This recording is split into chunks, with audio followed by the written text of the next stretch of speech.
છે. ગુરુ એ કોઈ વ્યક્તિ નથી, ભગવાન એ કોઈ વ્યક્તિ નથી, યશ વક્ત પુરુષ છે. એ સોમરાનો છે કોઈ દાડ દેખાય? ભગવાન કોઈ દાડ સોમરાનો છે દેખાતો? એના માટે ત્રીજા વોખની જરૂર પડે. અને એને સંતોએ કહ્યું છે જ્ઞાન ચક્ષુ, જેને દિવ્ય ચક્ષુ.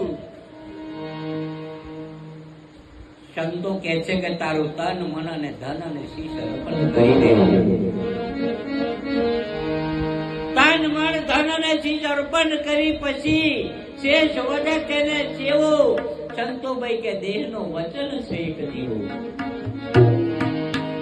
જે વચન જે વર્યા છે એ જગતથી પણ ન્યારા છે. વચન એક શબ્દ છે. આ જગત એક વચનની બલિયારી છે. અને વચનમાં જે રહ્યો ને એ સૂરો પણ કહેવાય છે. એને સૂરા કયા? સૂરાપુરાની ભક્તિ વાત. હા, હમણાં મહાપુરુષે કહ્યું કે 9 કુવાની વાત. પંચ વિષય ને 4 અંતકરણ. પંચ વિષય શબ્દ, સ્પર્શ, રૂપ, રસ ને ગંધ, મન, બુદ્ધિ, ચિત્ત ને અહંકાર. જેનું જીવન આ 9મો હોય તો કુવો જ છે. એમાં નેકરા એવું આ 9 ને તમે બાદ કરો. 5 તત્વનું બનેલું એક આ સ્થૂળ શરીર છે. 9 નું બનેલું એ સૂક્ષ્મ શરીર છે. વિચાર કરો. અને જો આ વાત તમને મને ના દે ને તો ભગવાન ઘણો દૂર છે. પરમાત્માની વાત અવલૌકિક છે, બાકી જગત એ લૌકિક છે. લૌકિક અને અવલૌકિક, દૈત્ય અને અદૈત. કરુણા જાગરે અદ્વૈત છે. અદ્વૈત. અરે જયારે અદ્વૈતમાં જતો રે પછી દૈત્યમાં કોઈ દાડ આવતો. દ્રશ્ય અને દ્રષ્ટા, જળ અને ચેતન, બેને તમારે બરાબર પારખવું પડશે. અરે ચેતન થઈને જડીને પાયા પડે ને માગે અભય વરદાન, પતનનો કાર્યો ભગવો નહીં તો ભગવાન. સંતોએ એક એક કથની કરી છે. એક એક કથની કરી છે. બાપ જીવનમાં તમે જુઓ એમ. એટલે સંતોએ કહ્યું કે કાગળો ને કોયલ રે એ રંગે રૂપે તમે એક છો. પણ એ તો કે એની બોલી તકી ઓળખાય. કાગડો કોઈ દાળ કોયલ બનતો?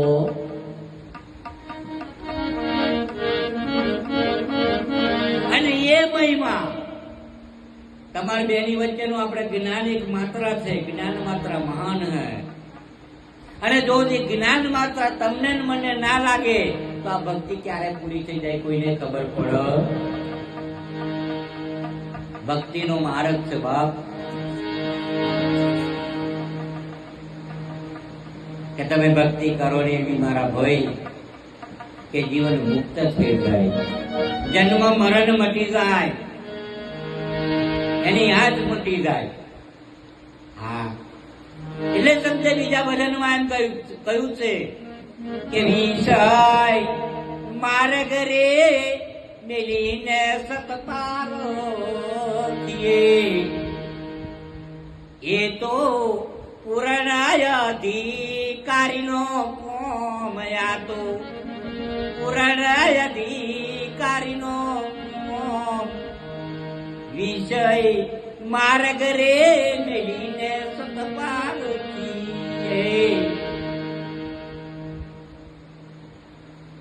એ દેહના કરતા તે મન દેવતા જાણીએ, અને એવો જાણો તો યજ્ઞાન મટી જાય. વિષય માર્ગ રે મિલીને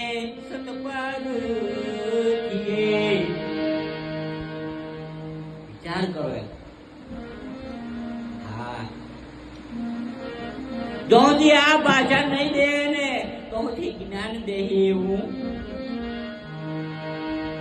એટલે સીતાજી કહ્યું પંચવટી માં રહે છે. પંચવટી કોઈ ફૂલોનો બાગ ન હોય બાપ. પાંચને વટી, પંચવટી એ પાંચને વટીને રહેવાનું. અને સીતા તો છું. સીતા એટલે ભક્તિ. સીતા કોઈ દીકરી ન હોય, કોઈની નારી ન હોય, કોઈની ધર્મપત્ની ન હોય. સીતા એક ભક્તિ છે.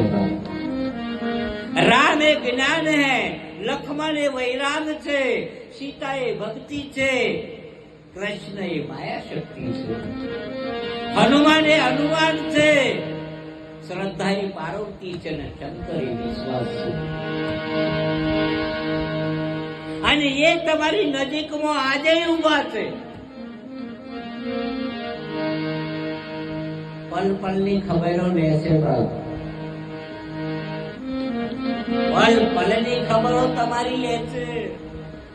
ગુરુ કહે આગો નહીં, તમારી નજર સમક્ષ. તેરે ઘરે કે આગે સાઈનાથ એક મંદિર બન જાય. હા,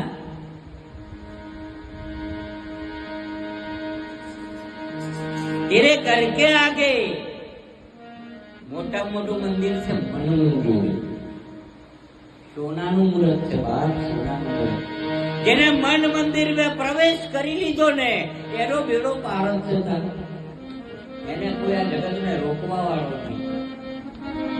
મન મટી, સુરતા મટી, જીવ મટી, શિવ મટી, સદગુરુ નું જો શરણું લઈ લે એ પરમ તત્વ ને પામે છે. કેટલી બધી ગતિ. એક એક શરીર છૂટી જાય. સ્થૂલ સૂક્ષ્મ કારણ, મહાકારણ, પરમ કારણ. હા, ઈંડ શરીર, પિંડ શરીર, ભ્રમણ શરીર, પરબ્રહ્મ શરીર, મન શરીર, માયા શરીર અને જેટલું સદગુરુ. 6 શરીર જન્મે ને 6 શરીર મરે છે. આત્મનું શરીર એ અવિનાશી શરીર છે, એને યાદે છે. અને એનો જેનો બેટો થઈ ગયો ને એના ભવના ફેરા કરી એ જીવનથી મુક્ત જ છે.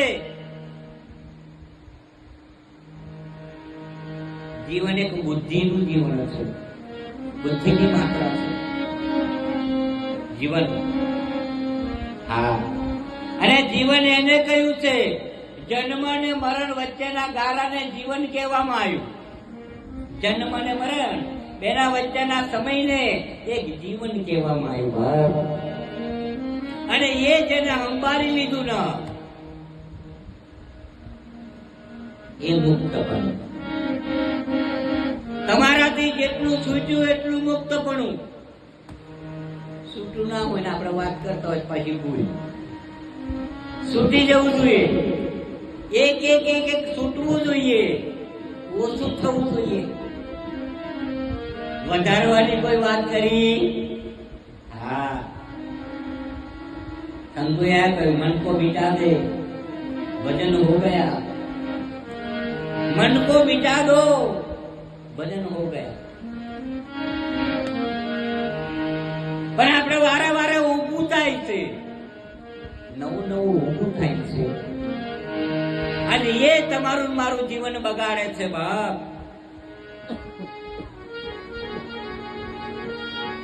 એ ભક્તિ કહી. સંતોએ કહ્યું છે કે ભગતીમાં વિઘ્ન આવે, સંતોરે ભાઈ પાછા ના પડીએ. કે ભગતીમાં વિઘ્ન આવે, સંતોરે ભાઈ પાછા ના પડીએ. નરસિંહ મહેતાને જેલમાં પુરાયા તો એના ભક્તિ તોડી સંતોર ભાઈ પાછા ના પડીએ. આપણે તો કશું કઈ જાય પાછા તો ના. ગુરુએ કશું દોડ્યું ના. હા, જીવન છે. તમારે એને આક્રોશ કરવો પડશે, પડવો કરવો પડશે. જેમ તેમ ના કહેવાય. હા, એ સંતપણું રે બાઈ એ નથી મફત ને મળતું, નથી મફત ને મળતું એના એ મૂળ ચૂકવવા પડતા રે સંતના. સંતપણું રે બાઈ નથી મફત ને મળતું. વિચાર કરો, પ્યારા પુત્રનું મસ્તક કાપીને સાધુ સંતને કરતા, કાયા કાપીને કોટીએ તો લાવતા, જય હિમાલય કરતા રે સંતના. સંત પણ રે બાઈ નથી મફત ને મળતું. કઈ કરી દીધું ગયું? પ્યારા પુત્રનું કે મસ્તક કાપીને કે સાધુઓ કરતા બાપ. આ કાયા કાપીને કોટીએ તોલાવતા મેરુધ્વજ રાજા કાયા કાપી નાખી, કાઢીએ તોલાઈ દીધી. પાંડવો હિમાલયથી ગરી ગયા. ભક્તિ આપણે તો શું કરવું? આપણે તો બે રહેવાનું.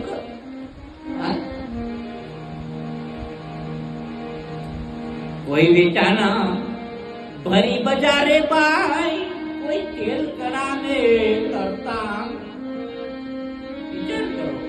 ઉભી બજારે વેચાઈ ગયા હરિચંદ્ર રાજા અને બંગ્યા ઘેરજી બાપ ધંધો કર્યો, નોકરો કર્યો. આ ગુરુનો દાવો ચૂકવવા હરિચંદ્ર રાજા ઉભી બજારે ભંગીન થઈ આ ધંધો કર્યો, ગુરુનો દાવો. એવા કષ્ટ પડ્યા. સુધરવા તેલ કરાવે તરી ગયો તા. આપણે કોઈ ડાબી કહી દેતા કાંતિ નહીં કરવો, મીઠ તાકો. એટલે સંતોએ કહ્યું તટસ્થ ભક્તિ એટલે તમે શું સમજો. અને તો યુગમાં તમારે કરવી જ પડશે. હમણાં તો પછી કઈ જવાના કઈ. આ કગાર ભાગમાં કોઈ બચ્યો નહીં, બચવાનો હોય જાય કઈ. આશરો નથી તા, ગુરુ સિવાય નો આશરો નથી. વરીન પાછો પાછો તો જવાનો. પીલા પીલા પીલા પીલા કરે બાપ, પીલાઈ જાય. હા, આ માતાઓ જયારે બધું ગંદકી તરતો ને જો કદાચ ખીલા આગળ દોડો જતો રે ને તેઓ બચી જાય. પણ ખીલે જાય ને જો કઈ કરવા જોઈએ તો બે પૈડા પી લો, લોટે જ પડી ગયો. હા, પણ એ મનરૂપી જે ખીલો છે એ ખીલે વળગવાની વાત કરી તમને. હા, અને એ વળગી ગયો ને એના બેડા પાર છે બાપ. એ કચાઈ ને ના આવે. હા, બલ બોલો ને ઝુકાઈ દીધા છે ભક્તિમાં, બલ ભલાને ઝુકાઈ દીધા. પણ આપણે ભક્તિ કરવાની રીત હોવી. સંતોએ નક્કી કરેલી બાબત છે કે નામ રૂપ અને ગુણનો નામ ચોથું પદ અવિનાશ. ચોથા પદનો ભેદ જે જોણે એને કહી ગયો હરિનો, એને હરિનો દાસ કહેવાય. નામમાં ના આવે, રૂપમાં ના આવે, ગુણમાં ના આવે, એવો તમારો મારો ગયું છે. અવલૌકિક છે.